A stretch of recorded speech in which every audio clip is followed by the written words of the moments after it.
López Obrador insiste en describir como prensa fifí o conservadora al periódico Reforma, que según una columna publicada el viernes por Carmen Aristegui en el mismo diario, se ha convertido en el oponente o, en el mejor de los casos, en el sparring del presidente. De esta confrontación ya hay registro de amenazas contra el director del diario y críticas de organismos internacionales al discurso del presidente, que insiste en que únicamente ejerce su derecho de réplica. ¿Es así? ¿Estamos acusando injustamente al mandatario o sus adjetivos están desatando ataques a la prensa? Veamos en contexto. Yo voy a seguir hablando de los conservadores y de la prensa fifí.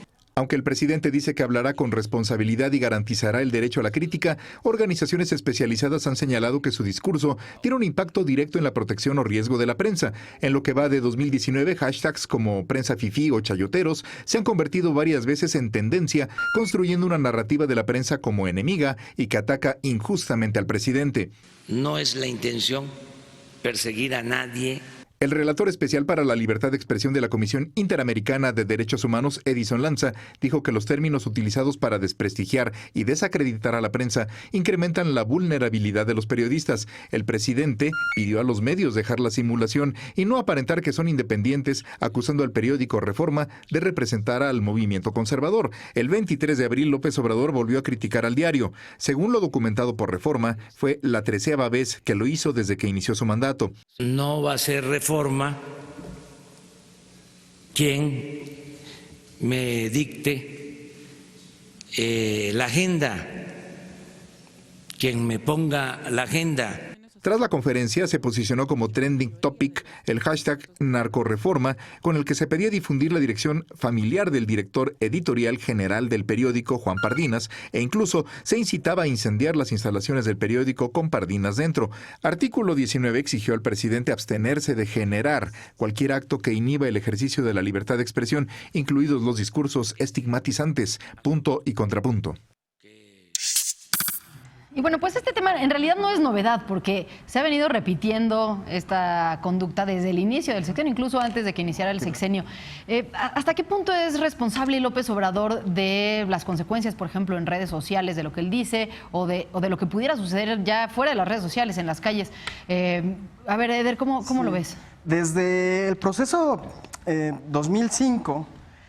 nosotros como movimiento social, asumimos que en este proceso, en esta historia, hay muchas perspectivas y muchas visiones. Dentro de estas perspectivas, valdría la pena decir con mucha claridad desde entonces que en la arena política siempre se integra por conflicto y los conflictos están integrados por partes, y en ese sentido muchos de las partes tomaban partido, pero lo tomaban desde un discurso de neutralidad, entre ellos muchos medios de comunicación. Ahora que Andrés Manuel desde la presidencia de la República, pero mantiene el mismo discurso que mantuvo como dirigente social, donde revela y esclarece una postura política clara en donde no acepta que hay medios neutrales, que todos tienen una agenda, que todos tienen una posición política. Eso incomoda y disgusta mucho, pero también lo ha dicho con mucha claridad. Hasta hoy nadie puede acusar al gobierno de la República de haber hecho una llamada para presionar a una edición de periódico, para amenazar, para azuzar, ¿no? Y el otro asunto que lo hemos platicado en otras ocasiones es el de las redes sociales. Hoy Andrés Manuel habló contra los bots en su mañanera e incluso dijo, hablando hacia la gente que simpatiza con su presidencia, dijo: nosotros tenemos los argumentos para ganar los debates, pero hay que hacerlo en el marco siempre del respeto, porque hay un asunto que les pasa a la oposición como nos pasa a nosotros, en donde la gente, un sector de la población, usuarios de redes sociales, se desbocan, y ahí es donde yo enmarco el asunto de pronto amenazas que nos llegan a todas las partes o de insultos que no tienen ningún sentido. Eso es un tema. Otro es el que se pongan las cosas en su lugar y que nos reconozcamos como actores con una agenda y con una posición política, como lo es también el Reforma. En ese sentido, el presidente ha sido muy claro. Él tiene una posición y la defiende, y tiene también la claridad de que el Reforma tiene una posición y la defiende, y genera cabildeo a propósito para que haya respuesta a favor de su posición.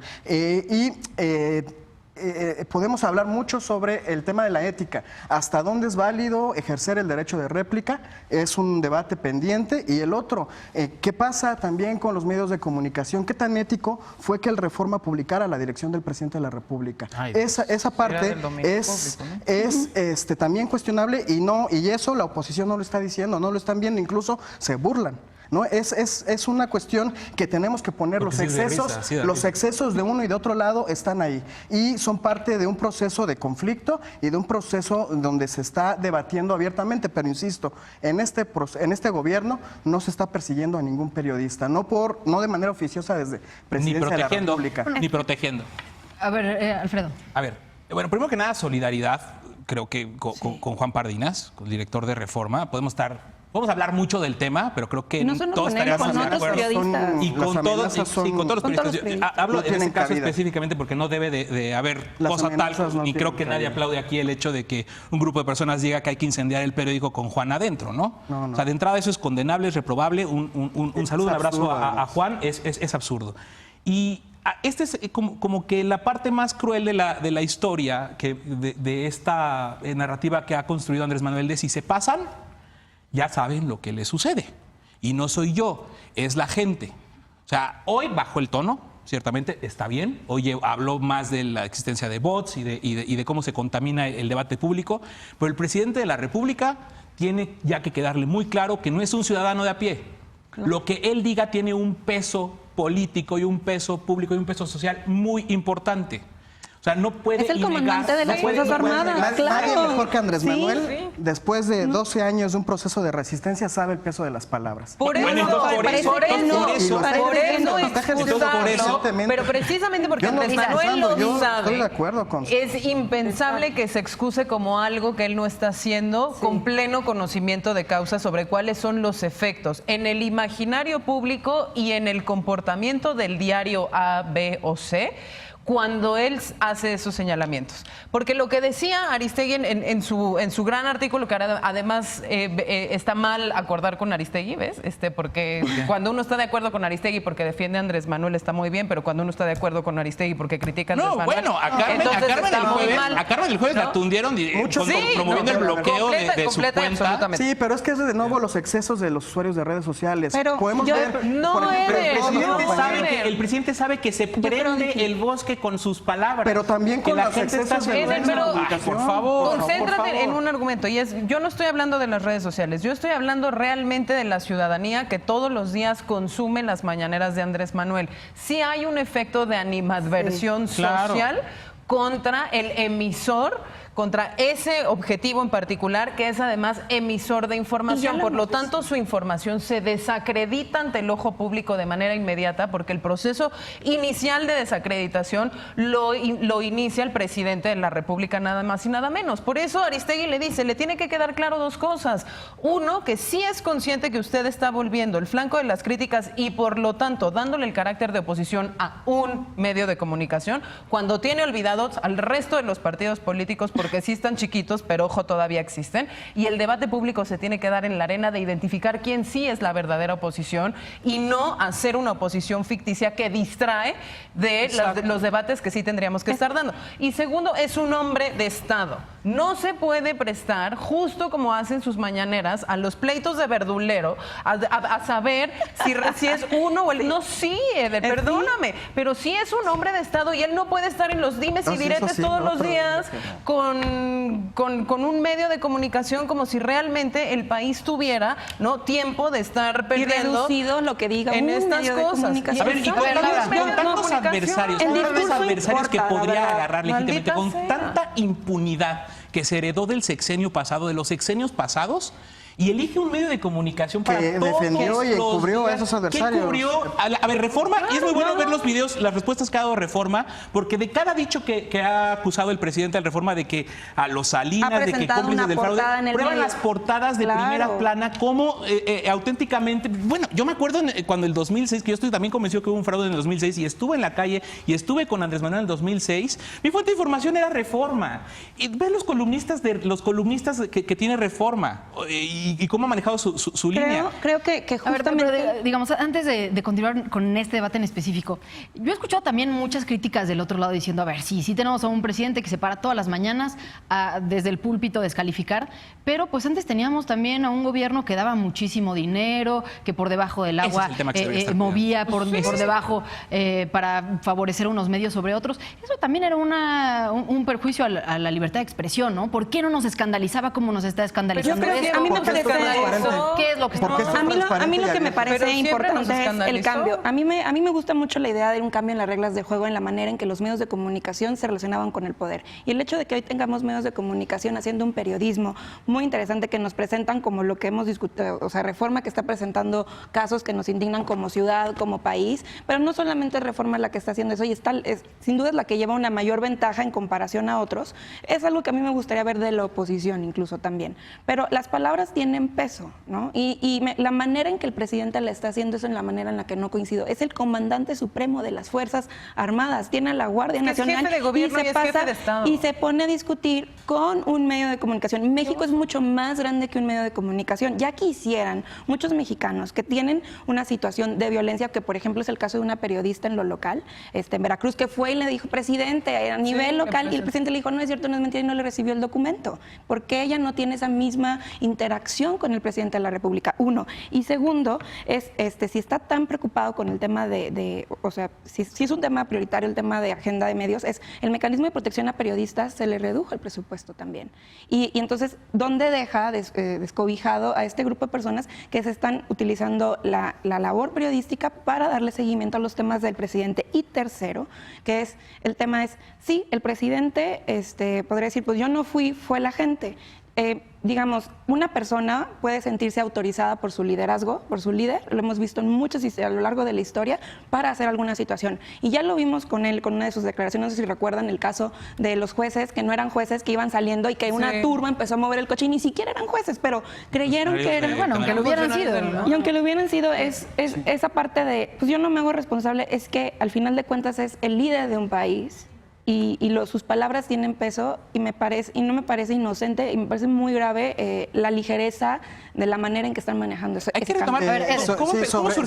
Sobre el asunto de la garantía de la libertad de expresión, yo celebro que hoy gente como Carmen Aristegui, a la que le mando toda mi solidaridad y cariño, puedan hacer un artículo tan crítico en el medio Reforma y que no esté en peligro bajo ninguna circunstancia ni su estabilidad laboral ni su integridad física. No sabemos.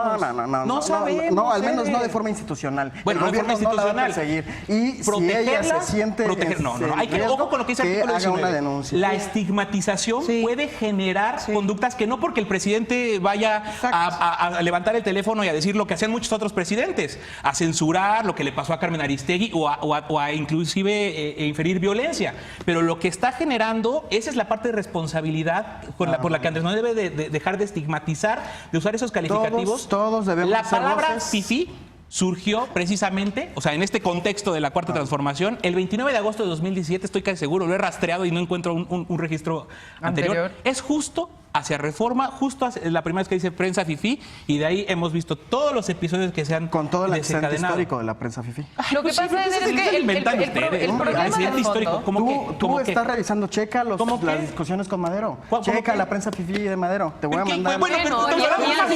Y antes de eso había columnas que se referían a los pop-offs. O sea, no nos vamos a poner a debatir el tema. A mí lo que me parece es que lo interesante es que está, y es parte de tu argumento, Eder, por eso es tan interesante, están intentando polarizar de manera ideológica a un medio que tiene una profesión que se dedica a otra cosa en lo general, pero todos, Eder. Sí, todos. Yo no entiendo por qué no estamos escandalizados que la línea editorial de Frentes Políticos haya cambiado tan radicalmente de un sexenio a otro. Claro. O sea, a ver, hace 6 meses Frentes Políticos era todo anti-AMLO y hoy canta odas y laureles a la Cuarta Transformación. ¿Y eso por qué no nos escandaliza? ¿Por qué no transparentamos la verdadera vocación ideológica de de los que antes criticaban y hoy no. Nosotros hemos cuestionado. No, pero es que no es una batalla ideológica. En el tema del periodismo, el periodismo es periodismo. Y la validez de la información y el acercamiento a la verdad que le da el periodismo a la gente para entender la complejidad y la realidad que vive, no se puede estigmatizar per se.